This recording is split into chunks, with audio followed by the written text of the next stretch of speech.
Биринчи жолу тарыхта Жогорку сотунун пленуму онлайн форматта өттү. Жогорку сотунда Төрайым Гүлбара Калиева катышып, жергиликтүү соттордун судьялары видеоконференция аркылуу байланышышты. Пленумга ошондой эле башкы прокуратуранын, Ички иштер министрлигинин өкүлдөрү, сот адилеттигинин жогорку мектебинин директору Эльмира Байтикова жана жаңы дайындалган сот департаментинин директору Урмат Кожомбердиев катышышты. Анын күн тартибине ылайык Жогорку соттун соттук коллегияларынын төрагалары иштеринин жыйынтыктары жөнүндө маалымат беришти. Пленумда алдамчылык, ишенип берилген мүлктү ыйгарып алуу жана коротуу тууралуу иштер боюнча соттук тажрыйба жөнүндө токтом талкууланды.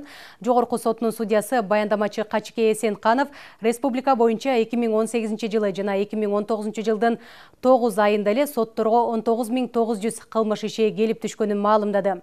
Бул мезгилге чейин Жогорку соттун пленуму тарабынан бир категориядагы кылмыштар боюнча мыйзамдарга түшүндүрмө берүү тууралуу токтом кабыл алынган эмес. Маселе акыркы мезгилде өтө актуалдуу жана бирдиктүү соттук тажрыйбаны иштеп чыгууну талап кылууда.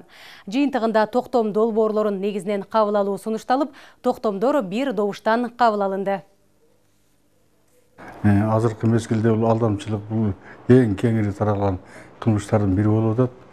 Мына биз бул боюнча жазык иштердин чогултуп жалпылоо жүргүздүк. Мында ошол 18 жылдан 19 жылдын жарым жылдын иштерин бүт республика боюнча чогултканбыз.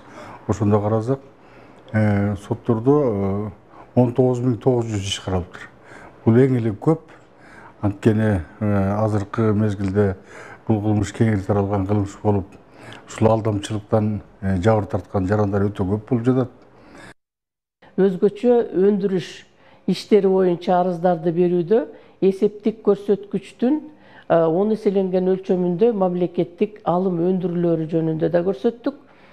Ошондой эле биз юридикалык мааниси бар фактыларды белгилөө тууралуу иштерди кароо боюнча соттук тажрыйба жөнүндө бул токтомдун жаңы редакциясында жарандык процесстик кодексте көрсөтүлгөн фактыларды аныктоо тууралуу арыздарды кабыл алып, өзгөчө өндүрүштө кароо үчүн талап кылынган шарттарды кеңири чечмелөөгө аракет жасалды.